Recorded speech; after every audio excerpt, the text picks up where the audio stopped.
Kendrapara block सम्मेलन कक्ष में बीएसके नवीन कार्ड बंटन कर केन्द्रापड़ा विधायक केन्द्रापड़ा ब्लॉक रे पहुंचा पर ब्लॉक परिसर में जीवा जातीय पिता महात्मा गांधी प्रतिमूर्ति में पुष्पमाल्य अर्पण करने सहित ब्लॉक कार्यालय सम्मुखें विघ्न विनायक गणेश को पुष्पमाल्य देवा पर ब्लॉक सम्मेलन कक्ष में आयोजित बीएसके नवीन कार्ड बंटन कार्यक्रम में जोग देते केन्द्रापड़ा ब्लॉक मंडल उन्नयन अधिकारी श्रीमती वंदना खटुआ अध्यक्षतार कार्यक्रम अनुष्ठित होता बेले अन्य केन्द्रापड़ा पंचायत समिति अध्यक्ष श्रीमती रश्मिता सेठी उपाध्यक्ष प्रताप नारायण महापात्र आदि उपस्थित थिले। केन्द्रापड़ा पंचायत समिति अंतर्गत विभिन्न पंचायत हिताधिकारी माने बीएसके नवीन कार्ड बंटन मेला जोगदे विधायक और अन्य अतिथि मानी नवीन कार्ड ग्रहण करते। प्रथम वीडियो श्रीमती वंदना खटुआ बीएसके कार्डर नवीन कार्डर उपकारिता विषय में उपस्थित अधिकारी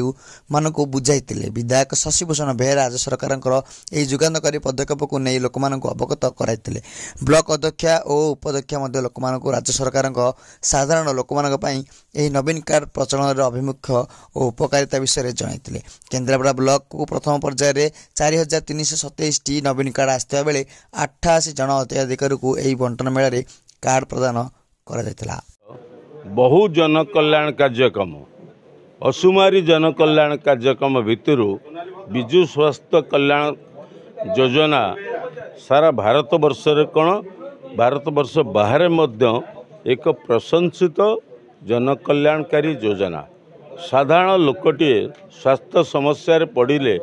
विशेष भाव में ग्रामांचल लोकटे स्वास्थ्य गरीब लोकटे स्वास्थ्य पड़े से सबुठु निराश और हताश होकर रोला। आज प्रिय मुख्यमंत्री नवीन पट्टनायक आर्थिक व्यय बराद को चिंता न करी विजु स्वास्थ्य कल्याण योजना भली एक योजना करें जो कि 96.5 लाख परिवार तार उपकृत होते एवं से जो माने राशन कार्ड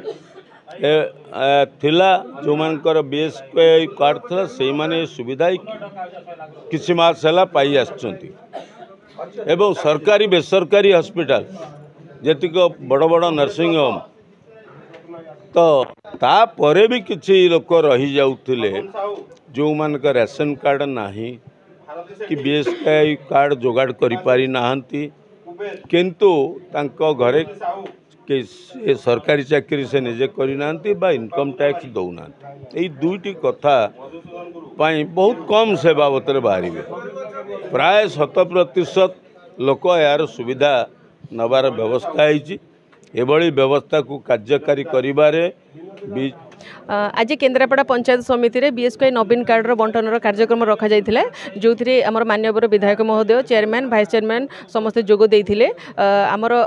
सबु लोकन को स्वास्थ्य कवरेज करबा पई कि मान्यवर मुख्यमंत्री ऑनलाइन रे अप्लाई करबा पई कि आह्वान करथिले तो सेथिरु आमर 5000 फैमिली केन्द्रापड़ा ब्लॉक रो अप्लाई करथिले ऑनलाइन रे अप्लाई करथिले से मानेकर वेरिफिकेशन होला परे 4500 लोकंकर वेरिफिकेशन रे योग्य विवेचित होइथिले जो माने इनकम टैक्स पेयर नुहंती एवं जो माने रेगुलर कर्मचारी नुहंती से मानक बाद छाड़ी सब लोक मैंने अप्लाई करथिले तो से कार्ड आम गवर्नमेंट रिसीव कला पर आज तार बंटन कार्यक्रम रखा जाइथिला। एथिरे महिला मानक पई कि 10 लाख पर्यंत इंश्योरेंस कवरेज अछि एवं जेंट्स लोक मानक पई कि 5 लाख पर्यंत फ्री ट्रीटमेंट अछि 9 प्रकार डिजीज पई कि प्राइवेट हॉस्पिटल रे से माने चिकित्सित होई परियो बोली एही कार्ड रे कवरेज रहिछि। विजु स्वास्थ्य कार्ड दि जाइथिले जो मानक राशन कार्ड थिले से माने ऑटोमेटिक विजु स्वास्थ्य कार्ड रे इन्वॉल्व थिले। Subrajit Raut welfare extension officer. आज आमर जो अनेबल सीएम इनाग्रेशन कले बीएसके नवीन कार्ड आज तार शुभारंभ थिला तो आज लॉन्चिंग पर आम ब्लॉक लेवल ताको डिस्ट्रीब्यूशन कलु आमर ऑनरेबल एमएलए आसीथिले आम पाखापाखि 100 कार्ड डिस्ट्रीब्यूशन करिछु। आज आम 100 लोक डाक बट 80 आमर डिस्ट्रीब्यूशन होती आमर 3टा पंचायत थी गोटे हूँ कपालेश्वर श्यामचंद्रपुर देन गोलनगर।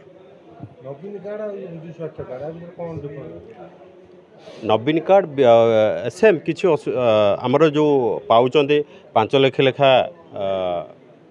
मेन मानू को वोमेन मानू को 10 लाख तो डिफरेन्स किसी ना आप स्वास्थ्य सुविधा आप कार्ड यूज करें। केन्द्रापड़ारू अनिरुद्ध दास का रिपोर्ट